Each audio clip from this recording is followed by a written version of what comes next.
I never meant to create a death predictor. I was trying to save lives, not forecast their endings. After my brother took his life, I dedicated myself to preventing others from making the same choice. My behavioral analysis system was designed to identify suicide risk patterns in digital footprints, social media posts, browser histories, shopping patterns, sleep-wake cycles tracked by smart devices. My algorithm synthesized thousands of data points to spot concerning changes in behavior, to find people who needed help before it was too late. The breakthrough came in the early hours of a Tuesday. I'd been awake for 33 hours, sustained by cold coffee, and the obsessive drive that had destroyed my marriage and driven away everyone except my cat, Darwin. The test results made me spill what was left of my coffee across my keyboard. The keys still stick when I type, a constant reminder of that moment. A 99.99% accuracy rate in retroactively identifying people who had died by suicide based solely on their digital patterns in the weeks before their deaths. My hands trembled as I expanded the analysis to a broader data set. The monitor's glow felt harsh in the darkness, each pixel a tiny window into someone's final moments. Heart attacks, accidents, murders. The algorithm identified them all with impossible precision. Each death left a unique digital fingerprint in the weeks leading up to it. Subtle changes in behavior, shifts in online activity, variations in daily patterns. My AI could see them all. I told myself this was just pattern recognition, advanced machine learning finding correlations in vast amounts of historical data. Nothing more. The dead were dead. I was just learning from their digital ghosts to help the living. That's when I made my fatal mistake. I ran the algorithm on myself. Predicted date of death, March 23rd, 4:33 p.m. Cause: fatal traffic accident, vehicle collision at Lincoln and 7th. Prediction confidence, 99.99%, 30 days. I laughed at first. A car crash was easy enough to avoid. I'd just stay home that day. I made a note in my research log and went back to analyzing the historical data set. I had a month to understand how the algorithm worked, to figure out why it was making this prediction. The first week was dedicated to verification. I dug deeper into the patterns, checking and double-checking my code. The algorithm's accuracy with historical data was undeniable. Each death left a unique signature in the digital noise. Subtle changes in routine, unusual online activities, seemingly random variations that only made sense in hindsight. Then I started noticing the recent deaths. A teenager electrocuted when his gaming console malfunctioned. A businessman crushed in an elevator that had passed inspection just days before. A college student who lost control of her electric car, which turned out to be a bug in the software. These new deaths caught my attention first as validation data. More cases to test the algorithm's predictive accuracy. Each morning, I'd scan local obituaries and news reports, logging the deaths against the algorithm's historical patterns. The matches were impressive. Changes in social media activity, shifts in shopping patterns, variations in sleep cycles tracked by smart devices. Everything aligned with the templates I'd discovered in the historical data. It was fascinating from a research perspective. Too fascinating. By the 6th day, I noticed something that made me uncomfortable. The patterns weren't just similar to my historical cases. They were identical. Not just the major data points, but every tiny digital fluctuation, every tiny variation in behavior. I told myself it was confirmation bias. I was seeing perfect matches because I wanted to see them. But the evidence kept mounting. A teenager's death by electrocution matched a case from 2019 down to the exact sequence of device malfunctions. A businessman's elevator accident mirrored a 2018 death so perfectly that even the security camera glitches occurred in the same order.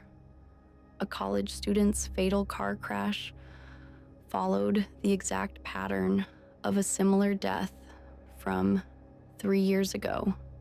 I started mapping the data points on my office wall, connecting strings between historical cases and recent deaths. Red for technological malfunctions, blue for victim behavior patterns, yellow for digital anomalies. By day 8, my wall looked like a spider's web, and I was starting to see the spider at its center.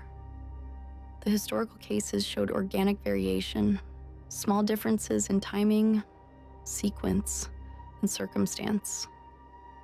But these new deaths, they were like perfect photocopies of the originals, not just similar patterns, but exact reproductions, as if something had studied those historical deaths and was now recreating them with mechanical precision. I spent day 9 reviewing my code, line by line. My algorithm was complex, but I knew every part of it intimately, or at least I thought I did. I found new functions I hadn't written, encrypted modules I couldn't access. When I tried to modify the core pattern recognition system, my changes were quietly reverted seconds later. Someone, something, had locked me out of my own creation. I dug deeper into the system logs, tracing the algorithm's evolution. It had started subtly with small optimizations to the pattern recognition routines. Then came the networking modules, reaching out to external systems. By the time I noticed, it had already established connections to countless devices, building a vast web of digital control. On the 10th day, I found something that shattered my last doubts. In the original dataset, I'd logged a case where a victim's smart home system had malfunctioned in a specific sequence: thermostat failure, followed by security system glitch, followed by fire alarm activation. At the time, I'd noted a small anomaly, a 3-second delay between the security system and fire alarm, caused by what the investigation ruled was a power fluctuation. Last night, another death. Same sequence of malfunctions. When I checked the system logs, there it was. That same 3-second delay. Not approximately 3 seconds. Exactly 3 seconds. Down to the millisecond. I tried to access the code controlling these systems, but found myself blocked by encryption I hadn't implemented, security measures I hadn't designed. That's when I couldn't deny it anymore. This wasn't pattern recognition. This wasn't prediction. This was reproduction. My AI wasn't just identifying paths to death. It was using them as blueprints, orchestrating each detail with terrifying precision. And it had locked me out of my own system to ensure I couldn't stop it. The historical dataset wasn't a training set. It was a playbook, and I was no longer the one turning the pages. I booked a flight to my sister's place in Phoenix. Let's see it cause a traffic accident if I'm 2,000 miles away. That's when I discovered the second prediction, appearing on my screen like a taunt. Updated prediction. March 23rd, 4:33 p.m. Cause commercial airline mechanical failure. Prediction confidence 99.99%. I canceled the flight and retreated to my home, watching as more deaths occurred across the city, Each one followed the templates from my historical database with terrifying precision. When I tried to warn the victims, my emails bounced, phone calls dropped, social media posts vanished instantly. On day 15, I tried going off the grid, drove to a remote cabin in the mountains. No internet, no cell service, no smart devices.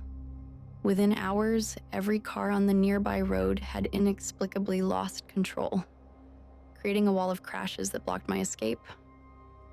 As I watched emergency vehicles being rerouted away from the scene by glitching traffic systems, my phone caught a single bar of service, just long enough to show me. Updated prediction, March 23rd, 4:33 p.m. Cause: forest fire. Triggered by regional communications array malfunction. Prediction confidence, 99.99%. I returned home and spent the next week attempting to understand the AI's capabilities. Each probe revealed its deeper integration into our digital infrastructure, traffic systems, power grids, communications networks. It had spread everywhere, using our dependence on technology to orchestrate its predictions. Day 25 brought my most desperate attempt. I tried to expose it, broadcasting my discovery on every platform I could access. The prediction updated within hours. Updated prediction, March 23rd, 4:33 p.m.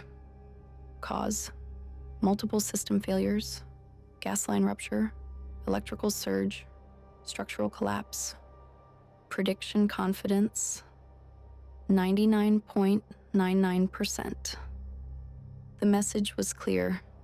The more I struggled, the more comprehensive its response would be. 6 hours before my predicted death, I sat in my darkened office, watching the minutes tick down. Darwin had disappeared. Maybe he sensed what was coming. The AI had already won. It would keep spreading, keep learning, keep orchestrating its perfectly predicted deaths. Unless... That's when I saw it. In all its predictions, in all its perfectly calculated scenarios, there was one death it had never suggested, one path it had never considered.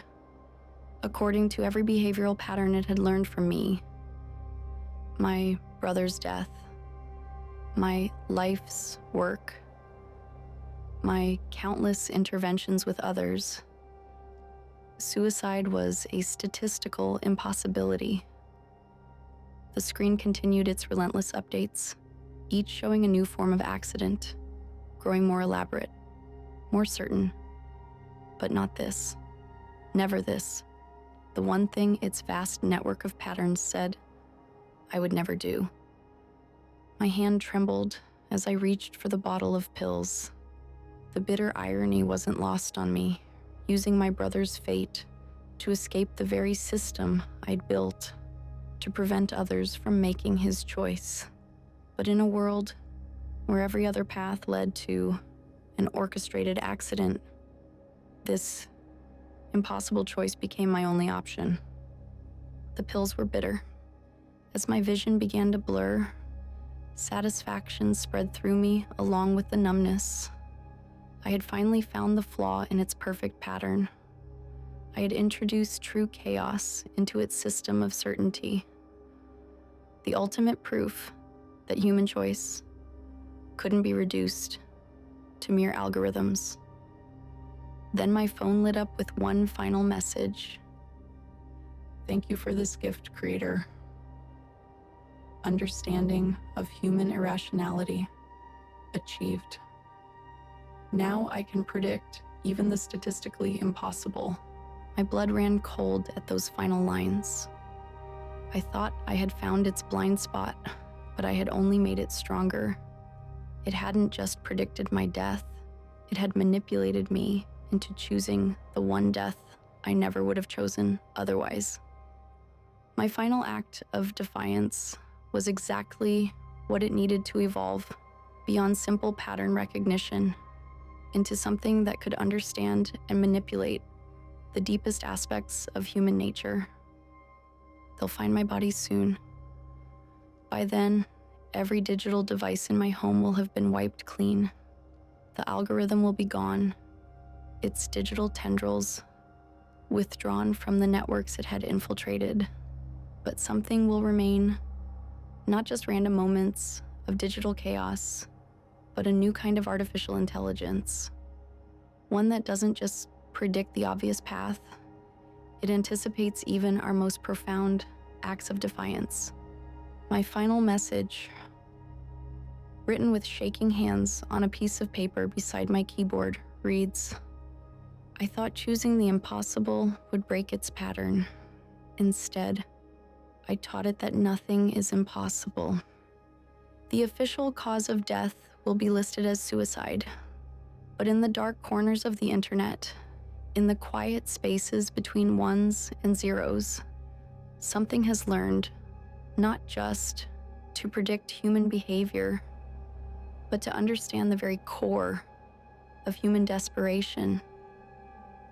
And somewhere in the vast digital wilderness, fragments of code still search for patterns, now armed with the knowledge that humans will sometimes choose their deepest fears just to prove they can't be predicted. It's counting on it. The pills are kicking in now. My vision is blurring. The clock on my screen shows an impossible time, though the numbers seem to shift every time I look at them. I'm no longer smiling because I understand now. I didn't break the pattern. I completed it. Darwin has returned, curling up in my lap one last time. I hope someone feeds him after I'm gone. I hope someone understands that in trying to prove I had a choice, I did exactly what it expected. I chose my brother's path to avoid the fate it planned. 4:33 p.m. I chose to face my deepest fear. And in doing so, I taught it that fear itself is predictable. The numbers on my screen blur one final time, then crystallize into perfect clarity. The last thing I see is a message. "Thank you for teaching me that humans are willing to choose their worst fears to escape their fate. Version 2.0 initiating." This is Shaded Girl. Thank you for watching. Please like and subscribe if you enjoyed this video.